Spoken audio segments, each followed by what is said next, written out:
ça vous apprend tellement de choses sur vous, de pouvoir vous pousser dans vos retranchements de préparation. Je mangeais moins qu'une bikini. Les piges sont plus secs que toi. Ce qu'il faut rétablir, c'est qu'il n'y aura pas de bons coachs tant qu'il n'y aura pas de bons athlètes. Bon, on est à Santa Susana, les gars, pour la deuxième compète de Monsieur Bolink, championnat d'Europe, IFBB. On essaie de pas tout arracher. Là, on est jeudi, on va s'entraîner. Thomas passe dimanche soir uniquement. Parce que Thomas, en fait, de base, pour vous resituer, concourait en classique physique. Et Thomas concourt maintenant en classique physique semi-pro, avec une limite de poids qui est encore plus haute qu'en NPC finalement. Ça s'est fait, ça a changé à peu près un mois avant le début de la saison. Et du coup, ça s'est fait parce qu'ils ont en fait passé une nouvelle catégorie semi-pro qui est, si j'ai bien compris, une partie privée de l'IFBB et qui en fait permet aux athlètes qui concourent en semi-pro de ne pas être contrôlés au test antidopage. Oui, ça existe encore dans ce sport. Donc voilà, même si personne ne l'est quand même sur la partie classique, on va dire, de l'IFBB, mais en tout cas très très peu de personnes. Mais du coup, il y a quand même une partie qui peut être testée, une partie qui ne peut pas être testée. Et donc, forcément, par sécurité avec Thomas, on est dans la partie qui n'est pas testée. Donc, voilà. Donc, finalement, il se retrouve quand même à 10 kg en dessous de la weight cap, qui a 96 kg maintenant, et qui a 94 en NPC pour lui. Donc voilà, championnat d'Europe dimanche soir. Bon, le but, c'est d'aller jouer de la condition en plus. Parce que forcément, les gars qu'il a au-dessus de lui, on a les tailles poids sont plus gros que lui.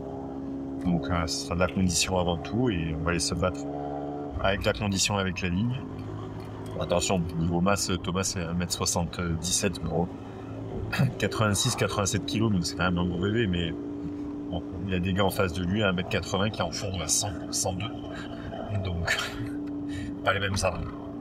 Donc voilà, rendez-vous dimanche. Là, on va s'entraîner tranquillou, check. Mais de toute façon, la semaine, vous allez voir le physique de Thomas à 3 jours. Avec encore 0 bad grip, etc. Juste un peu plus de volume musculaire. Bon, en train de se reposer. Donc, objectif, réduction maximale de la fatigue, sommeil, remontée de la diète de manière linéaire jusqu'à sa maintenance, tranquille. Et après, comme ça, on pourra s'amuser à partir de samedi. Voilà. Surtout pour demain. De toute façon, on fera tout demain soir. Okay.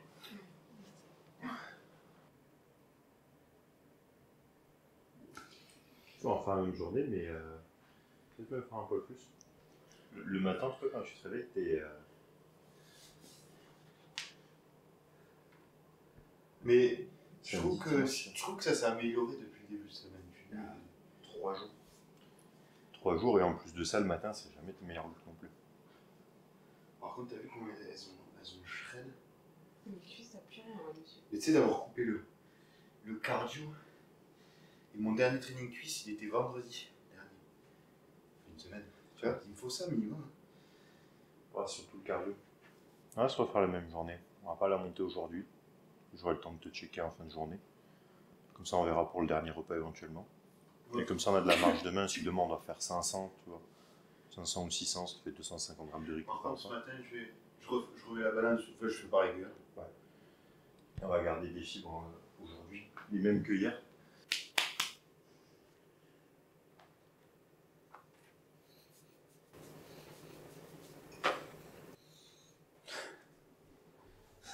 Ce genre de plan bizarre. Le plan avec Thomas.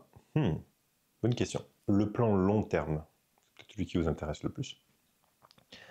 Le plan long terme, c'est d'avoir une carte pro en IFBB et en NPC. Alors, l'avantage, c'est que la nouvelle catégorie dans laquelle Thomas concourt, qui n'est pas la catégorie dans laquelle Thomas a concouru l'an dernier en Espagne, qui était anciennement la catégorie classique physique et qui a changé en IFBB aujourd'hui pour classique physique semi-pro. Je vais vous expliquer la dissociation entre les deux, il me semble, plutôt dans la vidéo. J'en suis même convaincu. Et du coup, en réalité, vous avez aujourd'hui une limite de poids en classique physique semi-pro IAPB qui est plus importante qu'en NPC, sachant que pour Thomas, le souci, c'est surtout d'avoir la masse musculaire pour pouvoir concourir en classique physique à la weight cap qui est de 94,8 kg pour sa taille. Au moment de montée de scène, donc après forcément des manipulations de carb up, une phase aussi de déshydratation, un poids de corps qui tourne plus aux alentours des 85,5, 86. Donc vous voyez qu'il y a quand même encore de la masse musculaire à gagner, 1m77 pour 86 kg. Bon, on a encore 6 kg à gagner. Par défaut, forcément à la base, on avançait dans la catégorie classique physique IFBB qui avait une weight cap de base à 88,5 ou 88. Et du coup, bon, on s'approchait gentiment de cette weight cap. Le but était d'être compétitif ici, gagner une procard dans cette catégorie-là, concourir une saison complète en pro avant de pouvoir passer une année de prise de muscle pure pour pouvoir aller s'approcher de la weight cap NPC. Bon, ce qui n'est plus un problème, donc maintenant on progresse. On est lancé là-dedans, donc on va progresser là-dedans. Mais forcément, dès que Thomas sera proche de cette weight cap, on passera sur des shows NPC en même temps. Et pourquoi pas à terme, 100% sur du NPC, puisque forcément Thomas, de par sa ligne, a le potentiel, selon moi, pour pouvoir se frotter à du plus gros en inter. Mais bon, pour ça, ça va lui laisser, je pense, monter jusqu'à 98 kg, à mon avis en pro 99. Donc il y a encore 10 kg de muscle à gagner. Et bon, 10 kg de muscle à gagner, ça ne va pas se faire en claquant des droits. Donc ça, c'est le plan moyen-long terme, je dirais. IABB, on le sent quand même plus abordable que NPC. Forcément, c'est vrai que cette nouvelle catégorie est venue un petit peu perturber nos plans, parce qu'il y a un petit stress quand même en plus, hein. Forcément avec une weight cap plus élevée, il y a des gabarits qui sont beaucoup plus gros qui peuvent concourir, mais bon, ça fait aussi partie du challenge, et ce sera un petit peu la surprise demain. Donc on va voir un petit peu comment il peut se battre face à des gars qui sont potentiellement jusqu'à 15 kg plus lourds que lui pour des gars qui sont un petit peu plus grands sur la même scène. Donc on va voir demain.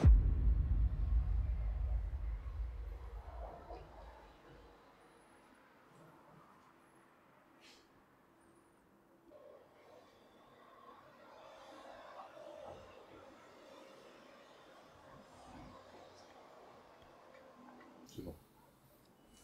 Ça me va pour l'instant. Ça de rien avoir. Ouais. D'être vide. Les gars, c'est la triste réalité. Je pense qu'il n'y a pas une seule prépa où Thomas n'a pas eu soif. 24 heures avant de monter sur scène. Lui, c'est boulique sec, mais boulique flotte. Faut déshydrater un peu le gus. En fait, avoir faim, je m'en branle. Mais soif, soif, c'est chiant. Ah, les jours de compète, Thomas, je sais pas si un jour de compète il a dépassé 1 litre ou 1,5 litre. 1,5 litre, je pense qu'on n'a jamais fait plus. Je crois que là, on avait le moins bu au final, c'était en Espagne. Le jour du show, franchement, si je suis là, je pense 250 ml avant le passage, 300 peut-être. Ouais. Puis faire du 100-150 par repas, pas plus. Sel, on va faire eau, pareil. Qu'est-ce qui t'a amené à monter sur scène pour la première fois?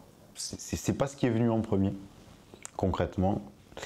L'idée, c'est que j'ai commencé à m'entraîner, je voulais me construire un physique, parce qu'il y avait des personnalités qui m'inspiraient, et puis je me trouvais, je pense que c'est aussi comme beaucoup de culturistes, c'est qu'on se trouve jamais assez bien, donc on a envie de progresser, d'évoluer, de devenir une meilleure version de soi-même. Donc en fait, c'est venu petit à petit, c'est devenu un jeu. Et puis on tombe sur des posts de bodybuilders, des compètes, des trucs, des machins, puis ça donne envie, tu vois. Donc pourquoi pas moi, donc let's go. Et puis au final, j'ai mis les pieds là-dessus et puis j'ai kiffé, quoi. L'ambiance, les émotions surtout, que l'on vit et que l'on fait vivre autour de soi. C'est un petit peu addictif, c'est des sensations particulières. Donc, et puis ça devient, comme je dis, addictif, ça devient une drogue. Donc une fois qu'on est monté une fois, même si c'était très dur, en fait on a encore envie. Et du coup c'est ça qui nous drive et qui nous pousse toujours à revenir. Ça s'explique pas vraiment en fait, c'est comme une passion, c'est au fond de nous. Voilà. Comment savoir si quelqu'un a le potentiel pour être un bon compétiteur? Question compliquée parce qu'elle va engager quand même énormément de notions et de différents facteurs qu'il va falloir prendre en compte. Forcément, quand vous êtes débutant, jeune passionné, beaucoup de ces facteurs-là dont vous n'allez pas pouvoir tenir compte au départ.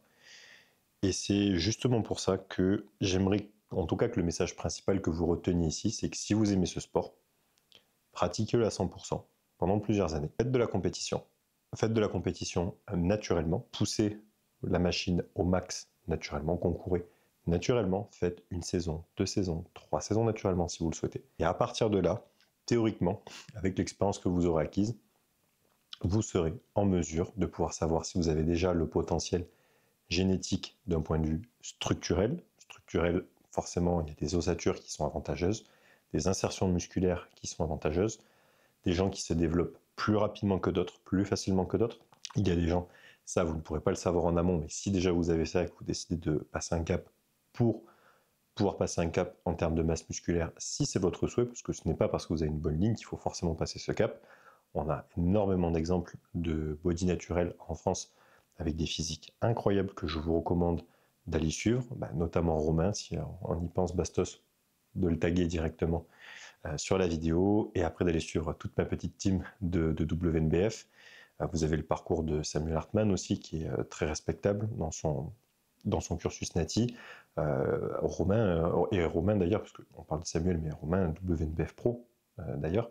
Samuel l'était aussi. Je ne sais pas si on peut dire l'est toujours. L'était en tout cas.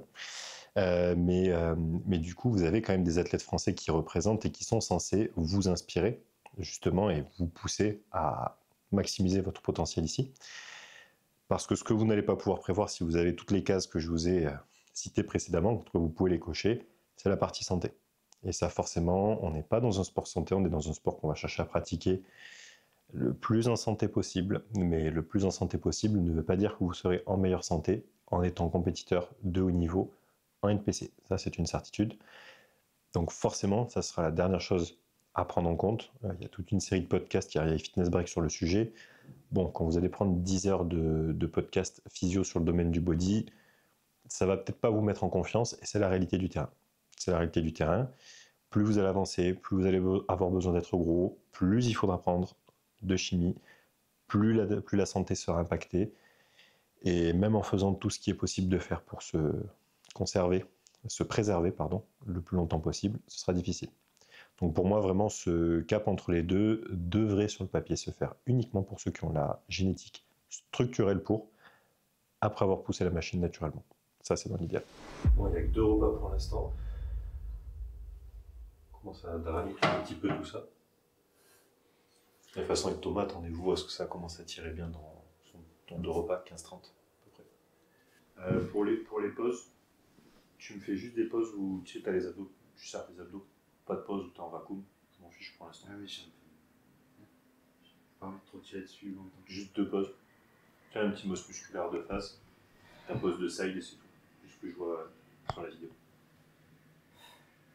Ok. Alors, les gars, je suis pas à dire en mode, loin de là. J'aimerais bien être un jour. Ce serait cool. Avec Thomas Olympia, ce serait cool. Mais, s'il y a un truc que j'ai retenu de Yas, j'espère avoir retenu plus qu'un truc, mais même quand vous partez très mal au début de Peak Week, tout est rattrapable, il ne faut pas stresser. Pas faire de choses bizarres dans la précipitation, ça va revenir. Donc, pas de changement drastique si ça ne va pas dans votre sens. Comprendre les petits managements que vous pouvez faire. Et là, on a du temps, hein, c'est 15h, il n'a pas mangé, il est 15h, 17h, 20h. Demain, toute la journée. C'est pas agréable, il y a des déshydraté un petit peu, on voit pas beaucoup. Allez, on va manger un petit peu. Enfin. Ce matin, j'attends que ça, mon pote. T'attends pas à J'ai faim. T'attends pas à bouffer 300 grammes d'avoine. Non mais... Une quantité décente, tu vois, parce que genre 50 grammes au réveil, j'avais l'impression d'aller en bikini, tu vois. Enfin, j'allais pas t'en mettre beaucoup plus. J'ai dépouillé le buffet, je te préviens. Alors là, tu sais quoi, attends, tu veux un truc de fou? C'est la première fois que tu vas avoir droit à ça de toute la prépa. De quoi? Tu préfères manger ça ou ça? T'as le choix. C'est vrai? Je pense 15 grammes ou 20 grammes, donc soit stratégique. Tu peux faire 10-10 si tu veux. Alors, Tu le veux? que tu le veux, ça. Que tu l'attires, ça sera l'avoine. Pourquoi tu parles d'avoine? Je parle d'avoine. Alors, Thomas, j'aime bien lui garder de l'avoine 2 fois dans la journée. On est sur une journée qui est assez sèche en termes de sources glucidiques. Pas trop de fibres et pas trop de légumes surtout. Et du coup, c'est vrai que l'avoine étant fibreux, Thomas a un transit qui est un peu capricieux pour l'avoir testé quand même ces dernières années. Si vous ne lui mettez pas au moins une petite vingtaine de grammes de fibres sur la journée, même sur des journées comme ça qui sont en plus ça pas très caloriques, on doit être à l'œil 2008, je pense, 2007-2009 sur une journée comme ça à peu près, moins de 3000, ça c'est sûr. On n'a pas de lipides directs. Thomas, si vous ne lui mettez pas un peu de fibres, c'est capricieux pour travailler. Et du coup, un peu d'avoine 2 fois, matin, milieu de journée, comme ça le transit travaille, et après le reste de la journée, on peut finir sur du sec, du riz, de la galette, tranquille. Donc Tom, par rapport à ce matin, tu me fais 50 avoine, une banane entière, 20 grammes de raisin. L'objectif numéro 1, ça a été toujours prendre un max de plaisir, kiffer, toujours aimer faire ce que je fais. C'est surtout la priorité numéro 1, et puis après on se cache pas qu'il y a aussi d'autres sous-objectifs où on essaie de progresser, de faire mieux tout simplement, et d'aller le plus loin possible. Tout simplement. C'est quoi selon toi un bon préparateur? Ouais, c'est une bonne question, mais tu vois justement, c'est quelqu'un qui arrive dans des moments, tu vois, par exemple, difficiles, où tu as besoin d'un soutien quand même moral, où il va savoir mettre les formes pour te faire avancer dans un moment où t'es pas bien, mais à l'inverse, il va pas non plus te passer la pommade dans le dos tout le temps, tu vois. Il est là pour t'amener vers tes objectifs, donc c'est pas ta nounou, tu vois. Donc à un moment donné, s'il y a des claques à donner, il faut savoir aussi les recevoir. Et donc, moi je pense qu'il y a un truc qu'il faut rétablir, c'est qu'il n'y aura pas de bons coachs tant qu'il n'y aura pas de bons athlètes. En fait, le problème, c'est que je parle pas de la partie mentale et psychologique volontairement, parce que quand on débute, il y a tellement de choses à apprendre, à connaître sur soi, qu'en réalité, c'est une partie où j'étais très souvent agréablement surpris sur des gars qui n'avaient pas les prédispositions mentales au début et qui m'ont énormément surpris pendant leur prépa, et qui, pour certains, aujourd'hui, sont des gars qui ont qui sont irréprochables en prépa, peu importe ce qui se passe, que vous les mettiez à 1500, 1800, 2000 cal, 1 heure de cardio, 1h30 de cardio, qui ne bronchent jamais, et pourtant des gars sur qui je n'aurais pas parié une cacahuète il y a 2 ans ou 3 ans en arrière. Donc la partie mentale, j'en parle pas, et en général, ça vous apprend tellement de choses sur vous, de pouvoir vous pousser dans vos retranchements de préparation, que pour beaucoup de personnes, c'est qui tout double. Et c'est pour ça d'ailleurs que je vous recommande de concourir naturellement, et pas qu'une seule compète, de pousser au moins une saison complète, si possible 2, et de voir un petit peu comment ça match. Parce que malheureusement pour certaines personnes, c'est pas des parcours qui leur correspondront, et pour moi il faut pas passer ce cap et forcer là-dedans quand on n'a pas ce qu'il faut dans la tête pour pouvoir avancer correctement. Parce que sinon c'est un sport qui peut vite devenir compliqué. J'aime bien le mot compliqué, mais en réalité qui a beaucoup de côtés assez sombres aussi, et il faudra y faire attention. La partie psychologique, on peut toujours être agréablement surpris, mais ce qui est sûr, c'est qu'on ne rattrapera pas une génétique. Il faut quand même un minimum de base. Par contre, oui, on a vu des gars qui n'étaient pas forcément très beaux, structurellement parlant, au départ, et qui, avec 10, 15, 20 kilos, 30 kilos pour certains de masse musculaire en plus, sont devenus compétitifs et beaux, de par du travail et de l'acharnement, c'est vrai, mais la structure n'a pas changé pour autant. Juste des gars qui ont eu besoin de travailler plus dur que les autres, mais qui ont quand même quelque chose que les autres n'ont pas. Je râle pas, je l'emmerde pas. Mais après, je râle dans mon côté, tu vois. Genre, je l'insulte intérieurement très souvent, ce qui est normal, tu vois. Je suis un être humain, tu vois. Mais non, voilà, après j'ai signé pour ça, je l'ai pris et je l'ai engagé pour ça, pour que je sois prêt. Donc si je dois passer par là, je sais que dans le fond c'est pour mon bien, même si sur le coup ça me fait pas du bien, tu vois. J'essaie de l'intérioriser et de pas lui montrer à lui, tu vois, même si je le déteste et qu'il me saoule, tu vois, que j'ai envie de l'étrangler. Je tape dans un truc que j'ai à portée de main, je pousse une gueulante, tu vois, je chiale un bon coup, mais je vais pas l'emmerder, de toute façon c'est comme ça et c'est pas autrement, tu vois, donc ouais, c'est pour ça que je me conditionne en prépa à essayer d'être maximum robotique, tu vois, donc il dit je fais, même si ça me fait chier, tu vois, mais c'est le côté humain qui prend le dessus des fois, mais il faut pas que ça impacte négativement le plan, tu vois. Yes.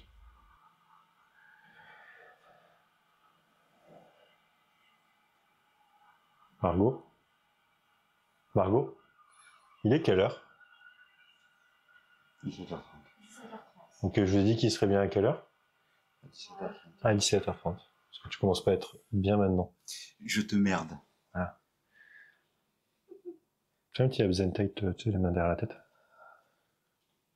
En plus, il s'est reposé et tout, là. Voilà. Super. À votre avis, question pour vous, messieurs. Si Monsieur Boulic a 2 repas de marche, qu'est-ce qu'il faut faire? Vous savez pourquoi 2?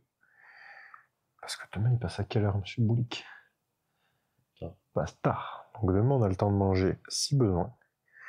Et en général, le repas de 17h45, c'est celui où vous avez un petit peu de marge. Parce que si vous remangez un petit peu ici, que ça merdouille un tout petit peu, vous avez le dernier repas pour rectifier le tir. Alors que le dernier repas, vous ne pouvez pas le rectifier au milieu de la nuit. C'est pour ça que j'aime bien ce petit repas. Complexe B en carb up, banger. Je ne dirai pas pourquoi, je serai allé chercher. Ou alors harceler Fitness Break pour avoir la réponse, parce que c'est lui qui me l'a donné. En tout cas, pas pour les mêmes raisons que ce que Yacine m'a enseigné. Seul, on va rester à 0,5 parce que Monsieur Boulic commence à être bien. Oh, on va rester exactement pareil parce que Monsieur Boulic commence à être bien. Et au même poids que tout à l'heure. Et tout à l'heure, on avait 500 d'eau total, dont avoine, whey, banane. Un repas qui était un peu lourd quand même tout à l'heure, en termes de... Ressenti. Non, lourd, qui pèse. Lourd tout compris.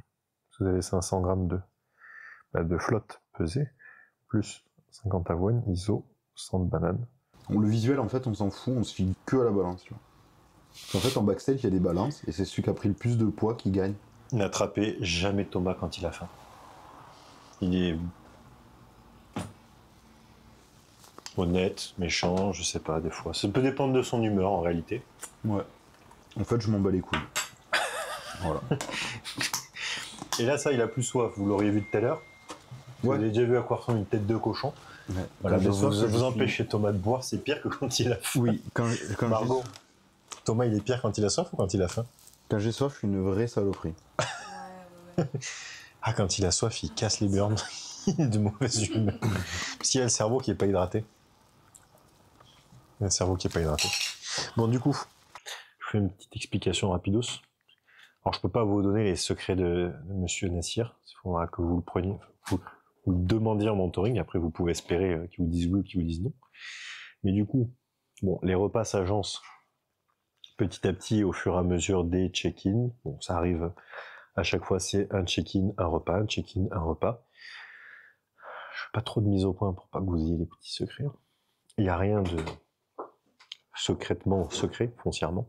Mais du coup, le look est bien avec un sel un petit peu plus bas que d'habitude, puisqu'il fallait lui tirer un petit peu de flotte, un petit peu moins de flotte que hier, ça c'est sûr.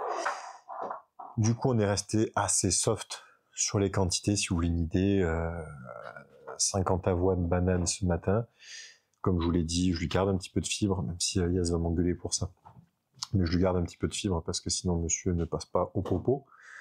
Et ensuite, on est resté assez sec, un riz, galette, un peu de confiture, des blancs d'œufs toute la journée. C'est pas des grosses quantités, on est sur 150 grammes de blancs d'œufs. Donc 3 galettes, 100 grammes de riz, 10 grammes de confiture, 150 de blancs d'œufs une deuxième fois, toujours très bien. Sel, eau qui n'a pas bougé, le look était mieux. Pas du tout satisfaisant encore, mais c'était mieux. Le repas d'après, toujours pas satisfaisant, mais encore mieux. Donc on a refait, pour être sûr que ça continue de bien nettoyer digestivement parlant, un avoine, une iso, une banane, et un petit peu de raisin sec. Je suis lavé ce matin, c'est pas volumineux. Et du coup, là, ça a bien marché, ça a bien tiré sur ce repas-là, c'est ce que vous avez vu là tout à l'heure comme résultat, toujours avec 0,5 de sel. Au total sur le repas, 500 ml. Ça comprend l'eau qu'il y a dans l'avoine ou dans les crèmes de riz, même si crème de riz on n'a pas eu aujourd'hui. Et du coup, vu qu'il est mieux, que je veux encore tirer, mais que j'ai du temps pour tirer sur la flotte, qu'il n'a pas perdu de volume, mais qu'on peut faire un petit peu mieux parce que je le connais. Du coup, on a refait le même repas qui, à la base, était 150 de blanc d'œuf, 100 g de riz cuit, 3 galettes, 10 g de confiture, qu'on a passé à 6 galettes de riz et 20 g de confiture. Le sel qui suit, du coup, l'augmentation des glucides à 1 g. Et l'eau totale sur le repas que j'augmente un petit peu en passant de 500. Qu'est-ce que je dis? Oui, on était à 500 total avant, que j'ai simplement passé à 550.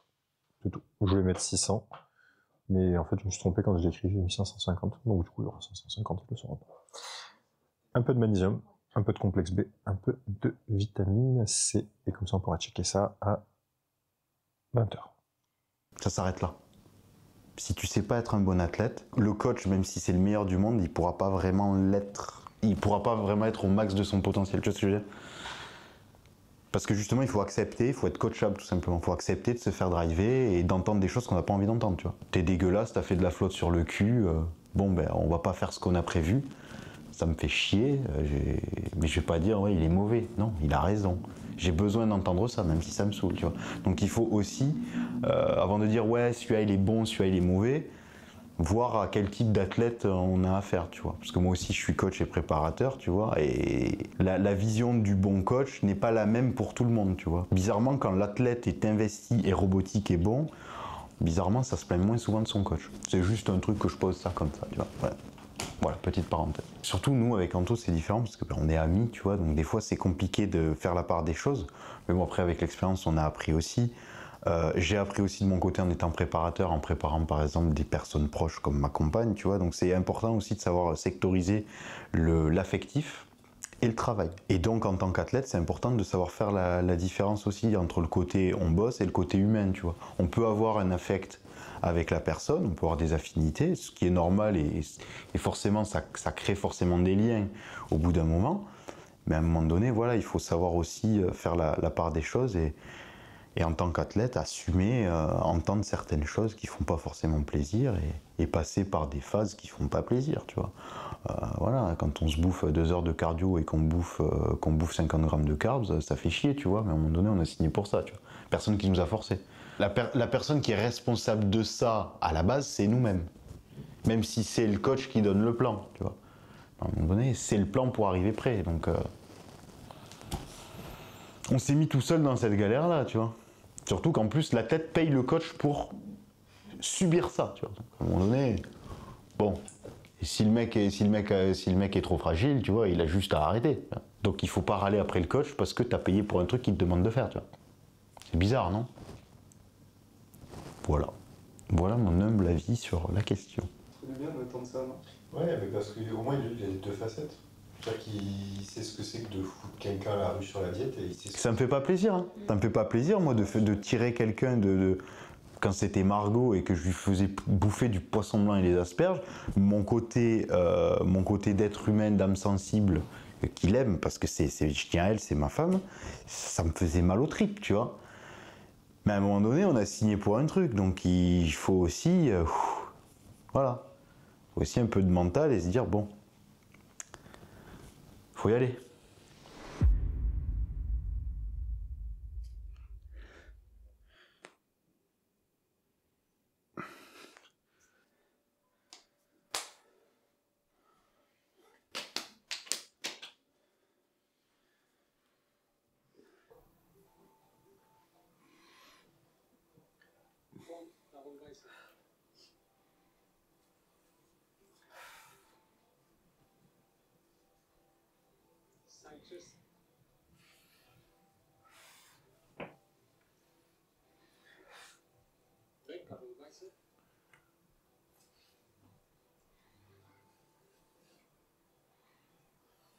Tu penses sur ton bras droit faire une vraie rotation externe. Là t'es froid mais... Ouais, je suis froid. Puis...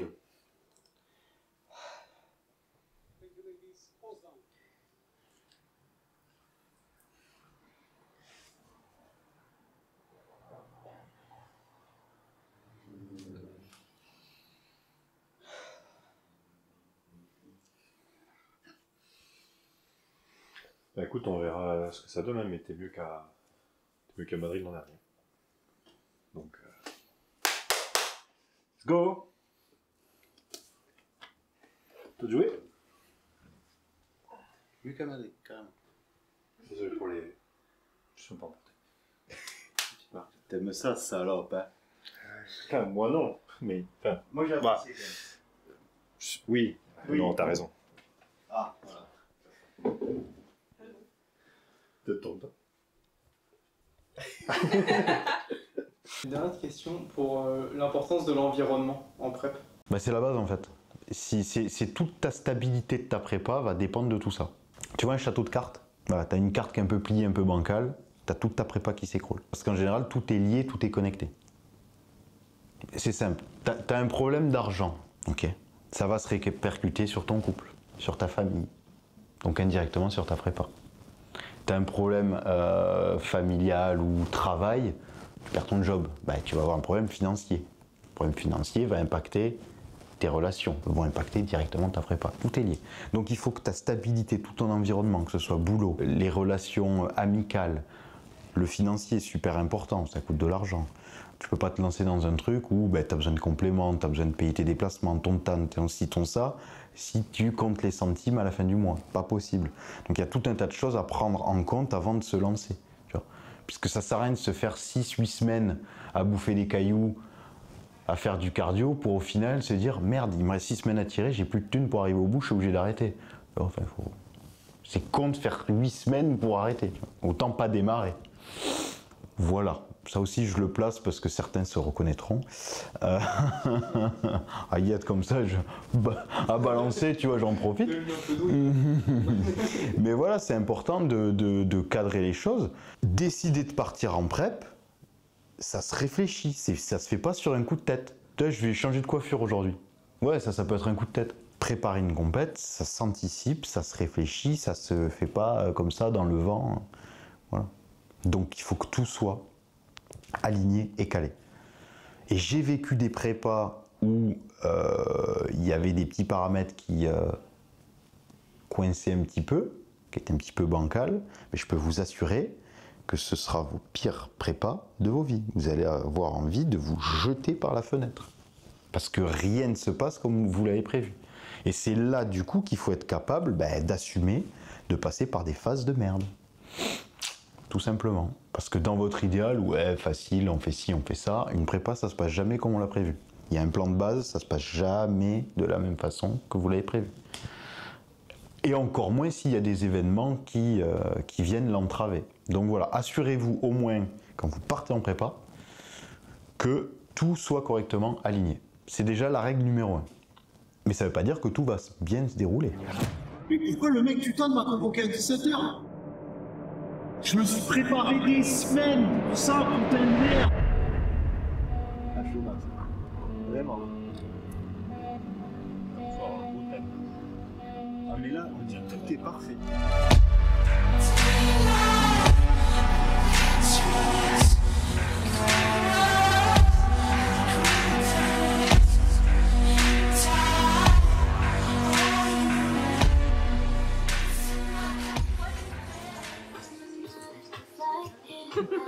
C'est la première.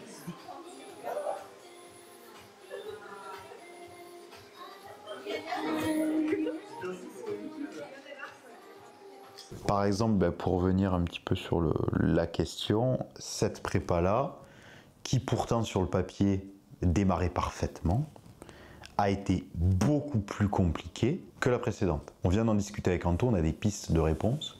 Dans la tête, ça allait très bien, même trop bien. En fait, on a vécu un événement, comme vous l'avez vu sur la précédente vidéo, assez tragique à l'Arnold, qui nous a quand même pas mal frustrés. Et je pense que cette frustration s'est transformée en motivation et nous a donné la force de repartir. Donc mentalement, on était remontés comme des coucous, comme on dit chez nous.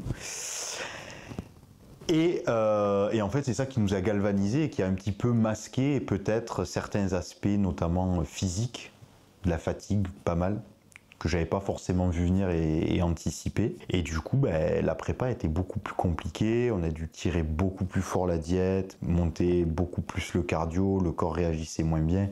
Même là, sur la fin, on n'est plus du tout sur les mêmes façons de procéder, les mêmes stratégies qu'à la précédente pour l'Arnold, du coup.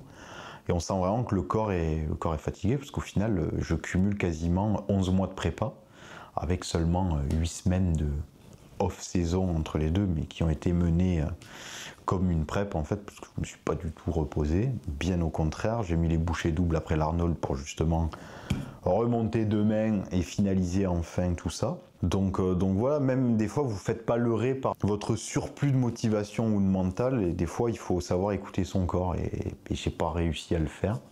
Et là je m'en rends compte maintenant. Alors ça veut pas dire que je regrette, mais je vous avoue que j'en ai grave chié sur cette prep.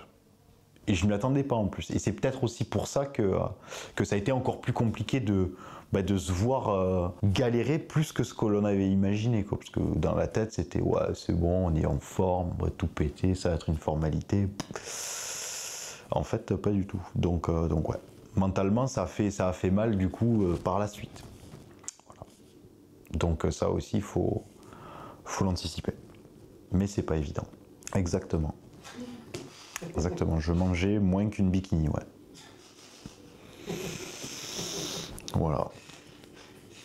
Avec le double de la masse musculaire. Oui. Oui. Ah, peut-être que vous m'entendrez pas, mais Thomas, probablement sa famille, c'est je pense que vous n'aurez pas meilleur supporter, donc comme ils vont regarder cette partie-là. Du coup, on va finir cette vidéo par remercier tout le monde, surtout ma famille et mes proches. Tu vas encore me faire chialer, tu es chiant, Bastos, parce que t'as toujours la question de merde qui tue, et pour me faire tirer les larmes. Hein, et les gens, ils vont se marrer, ils vont se dire putain, le Bolic c'est une madeleine. À chaque fois qu'on lui pose des questions devant une caméra, on lui fait tirer les larmes trop facile. Donc, je ne vais pas pleurer aujourd'hui. Je vous préviens. En tout cas, je vais essayer. Non, voilà, je voulais quand même remercier surtout pour commencer mes proches, parce qu'ils ont été là du début à la fin. Enfin, ils ont toujours été là et ils seront toujours là. Ils sont là ce week-end avec moi, ils étaient là sur l'Arnold, ils sont là sur toutes les compètes. Donc voilà, j'ai un énorme soutien.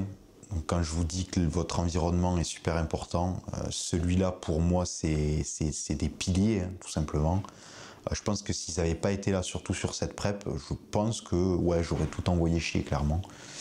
Mais voilà, quand on a des personnes comme ça, aussi investies, aussi passionnées, ouais, on veut pas les décevoir, donc on veut les rendre fiers. Donc même si c'est dur, on s'accroche et puis on va au bout. Donc voilà. Donc un grand merci à eux et je vous aime. Une larme du Bolic. T'es chiant. Il a dit non. Une.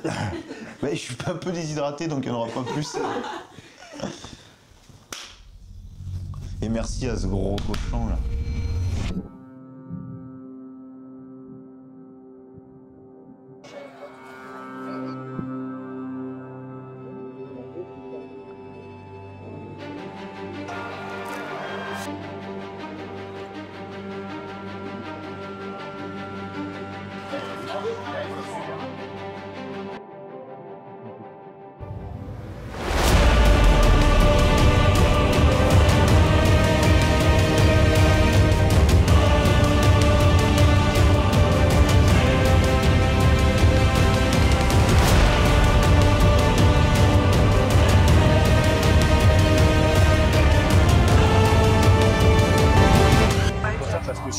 C'est deux mecs qui ont 45 ans, ils ont fait ça que toi. Let's go, baby!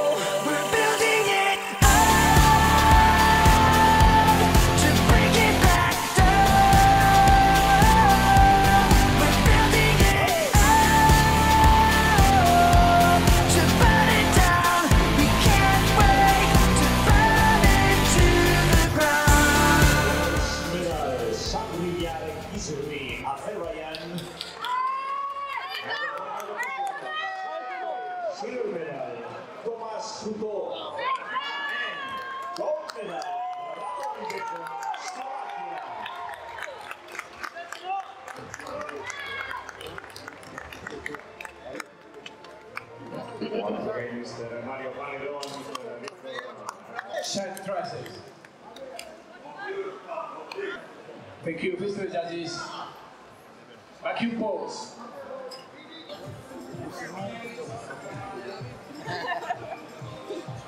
After this presentation, we will move directly to bodybuilding. The old winner, Burkhard Koston. Ah, dégoûté forcément. Ouais. Second, c'est pas gagné. Ah, je sais bien.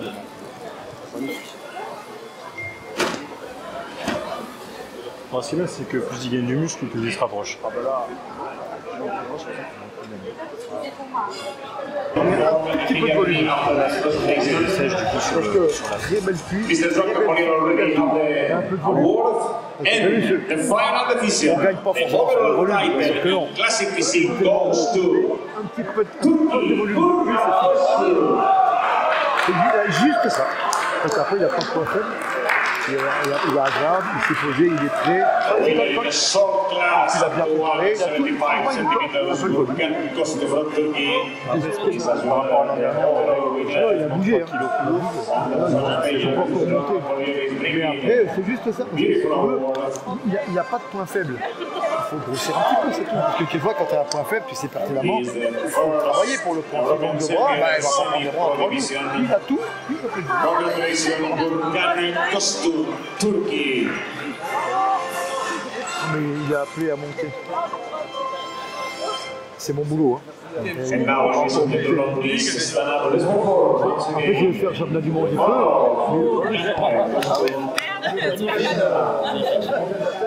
magnifique.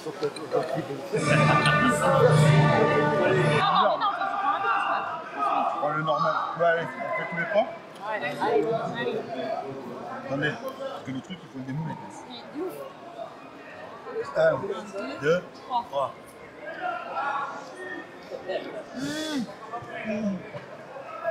Putain, trop bon, lui. Oh, la marque est trop bon.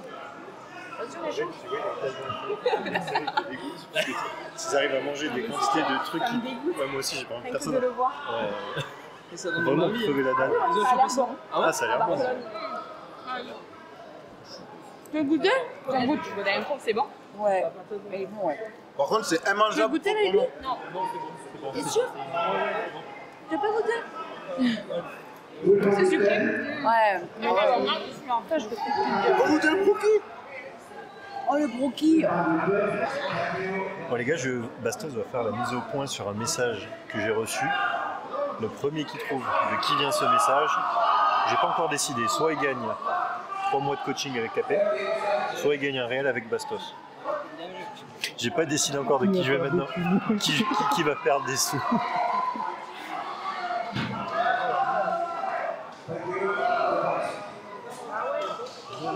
Alors je vous montrerai bien le deuxième message, on verra, parce que là vous allez voir ça en fin de vidéo. Allez, je montre le deuxième, on va voir si vous avez été bon. Normalement, si vous avez été sérieux sur la vidéo d'avant, vous avez regardé jusqu'au bout.